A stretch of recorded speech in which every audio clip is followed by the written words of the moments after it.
Hi guys, welcome to YouTube channel YR. इस class में एक बार फिर से आप सभी लोगों का बहुत बहुत स्वागत है। तो दोस्तों, अध्याय 1 रासायनिक अभिक्रियाएं एवं संकेत। तो दोस्तों, इसके पहले के वीडियो में मैंने आप लोगों को जितने भी महत्वपूर्ण परिभाषाएं थी उन सभी महत्वपूर्ण परिभाषाओं को मैंने अच्छे तरीके से इसके पहले के वीडियो में बता दिया था। अब दोस्तों चलते हैं, आज इस पूरी वीडियो में हम किसे कहते हैं मंद अभिक्रियाएं, किसे कहते हैं तीव्र अभिक्रियाएं, उष्माक्षेपी अभिक्रिया, उष्माशोषी अभिक्रिया और वैद्युत अपघटन की किसे कहते हैं। हम इन सभी परिभाषाओं को इस पूरे वीडियो में हम अच्छे तरीके से पढ़ेंगे। तो दोस्तों, हेडिंग यहाँ आपके सामने क्या है? मंद अभिक्रिया। तो दोस्तों, मंद का मतलब होता है धीमा।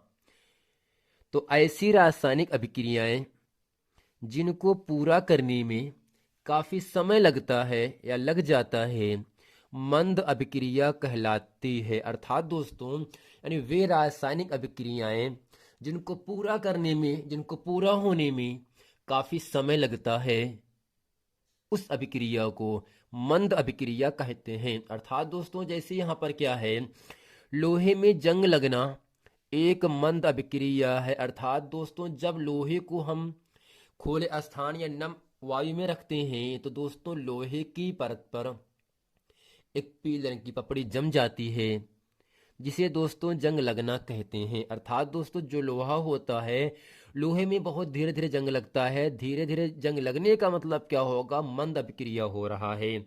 अर्थात ऐसी रासायनिक अभिक्रियाएं जिनको पूरा करने में काफी समय लग जाता है, उसे मंद अभिक्रिया कहते हैं। जैसे लोहे में जंग लगना एक मंद अभिक्रिया है। तो दोस्तों, यहाँ पर Fe की क्रिया मैंने किससे कराया? O2। O2 क्या हो दोस्तों? आपका होता ऑक्सीजन होता है।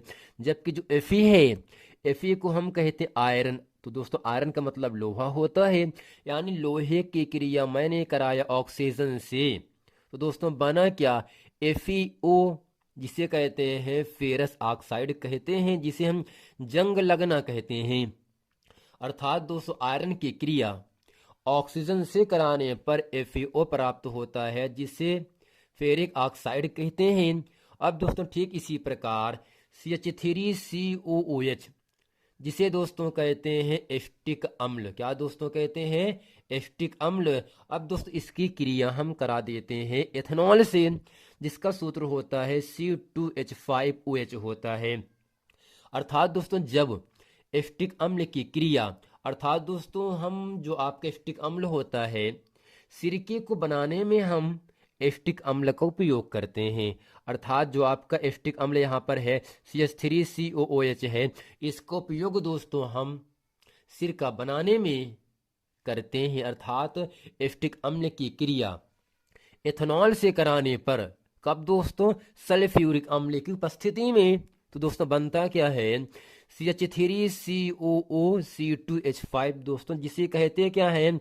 एथिल एथेनोएड कहते हैं। और दोस्तों, एथिल एथेनोएड को हम एस्टर भी कहते हैं।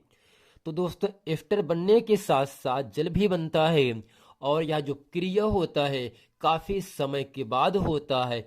इसलिए दोस्तों, एस्टिक अम्ल की क्रिया एथेनॉल से कराने पर एस्टर और जल बनता है, और यह क्रिया बहुत धीमी क्रियाएं होती हैं। धीमी क्रिया होने की वजह से इसको दोस्तों कहते हैं मंद अभिक्रिया, देते हैं नाम इसका।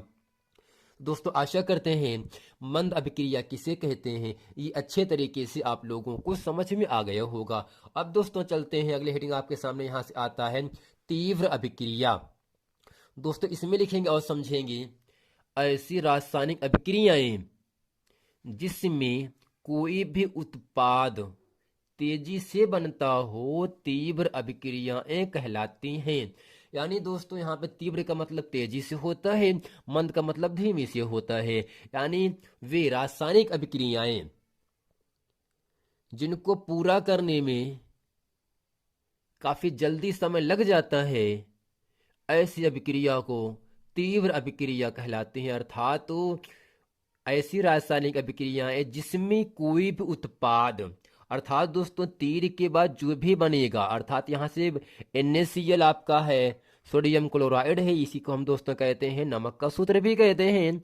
और दोस्तों H2O है, जिसे कहते हैं जल।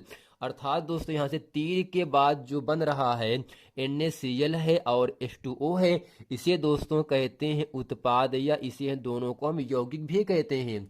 और ये दोनों जिन जिन से मिलकर बना होता है उसे दोस्तों कहते हैं क्या, अभिकारक कहते हैं। अर्थात तो NaOH है जो कि एक आपका क्षार होगा, और HCl है ये दोस्तों क्या होगा, आपका अम्ल होता है। अर्थात सोडियम की संयोजकता प्लस होती है और क्लोरीन की संयोजकता माइनस होती है, प्लस माइनस क्रिया करके NaCl बना, अर्थात इसे सोडियम क्लोराइड या नमक का सूत्र कहते हैं। और दोस्तों H प्लस और OH अर्थात हाइड्रोक्साइड की जो संयोजकता होता है वह माइनस होता है, इन दोनों क्रिया करके H2O बन जाते हैं। अर्थात दोस्तों ये जो क्रियाएं होती हैं बहुत तेजी से होती हैं, इसलिए दोस्तों इस क्रिया को हम कहते हैं तीव्र अभिक्रिया कहते हैं। अर्थात ऐसी रासायनिक अभिक्रियाएं जिसमें कोई भी उत्पाद यानी तीर के बाद जो भी बन रहा है अगर वह बहुत तेजी से बन रहा है तो दोस्तों इसे कहते हैं क्या है, तीव्र अभिक्रिया कहते हैं। अब दोस्तों अगले हेडिंग आपके सामने यहां से आ जाता है ऊष्माक्षेपी अभिक्रिया। ऊष्माक्षेपी अभिक्रिया दोस्तों इसमें लिखेंगे और समझेंगे ऐसी रासायनिक अभिक्रिया जिसके फलस्वरूप ऊर्जा मुक्त होती है, ऊर्जा बाहर निकलती है, ऊष्माक्षेपी अभिक्रिया कहलाती है। अर्थात दोस्तों वे रासायनिक अभिक्रियाएं जिसके फलस्वरूप ऊर्जा मुक्त होती है, ऊर्जा बाहर निकलती है, ऐसी रासायनिक अभिक्रियाओं को ऊष्माक्षेपी अभिक्रिया कहते हैं। जैसे दोस्तों N2 का मतलब नाइट्रोजन है, H2 का मतलब हाइड्रोजन है। अर्थात जो आपका N2 और H2 है, जब इन दोनों की क्रिया हम करा देते हैं तो दोस्तों बनता है NH3 बनता है, और दोस्तों NH3 को अमोनिया कहते हैं।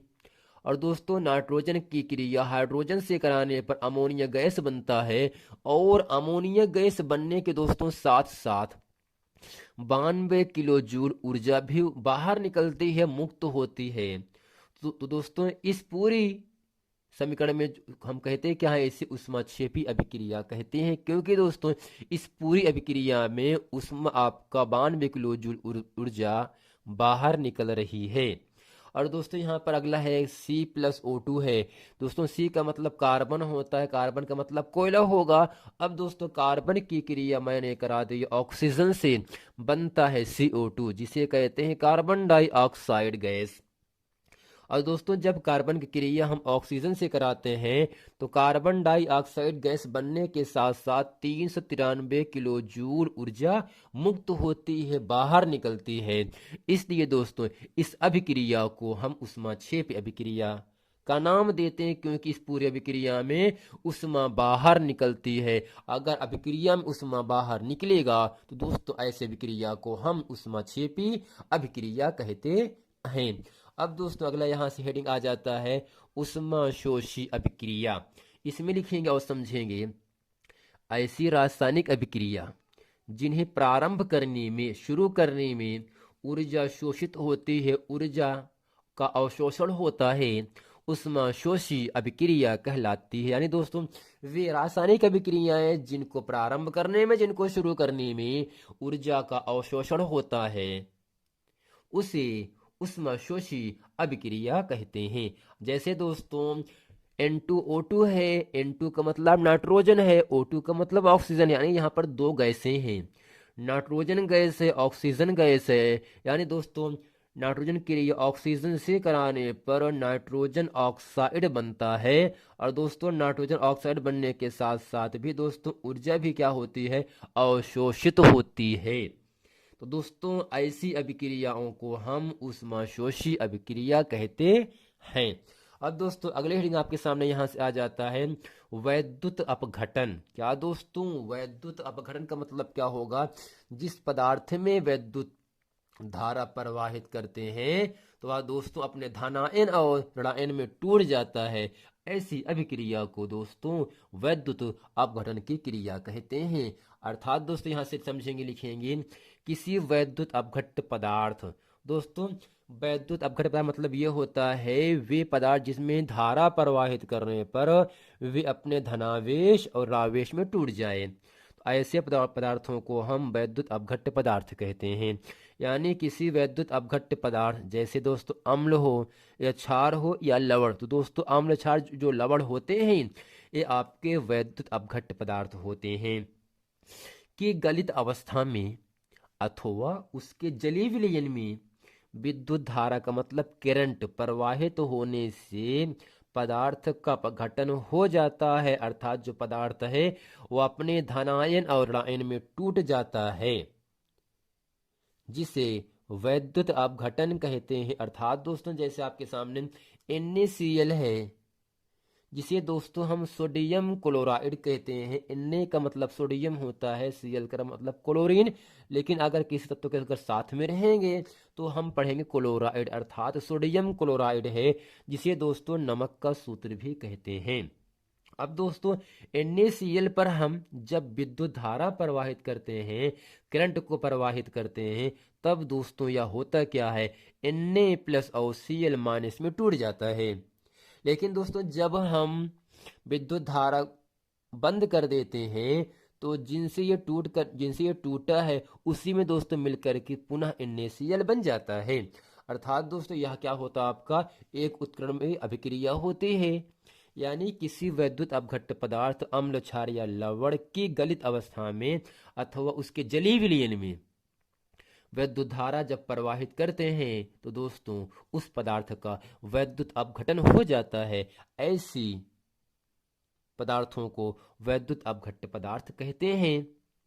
जैसे NaCl है, NaCl अर्थात जब नमक पर हम सोडियम क्लोराइड पर विद्युत धारा प्रवाहित करते हैं तो यह धनावेश और ऋणावेश में टूट जाता है। दोस्तों अगर धन ऋण में टूट रहा है तो इसे हम कहते क्या है, वैद्युत अपघटन कहते हैं। तो दोस्तों आशा करते हैं इस पूरे वीडियो में मंद अभिक्रियाएं किसे कहते हैं, तीव्र अभिक्रियाएं किसे कहते हैं, ऊष्माक्षेपी अभिक्रिया, ऊष्माशोषी अभिक्रिया, वैद्युत अपघटन की अभिक्रिया किसे कहते हैं, तो इन सभी परिभाषाओं को अच्छे तरीके से हम ये आशा करते हैं समझ में आ गया होगा।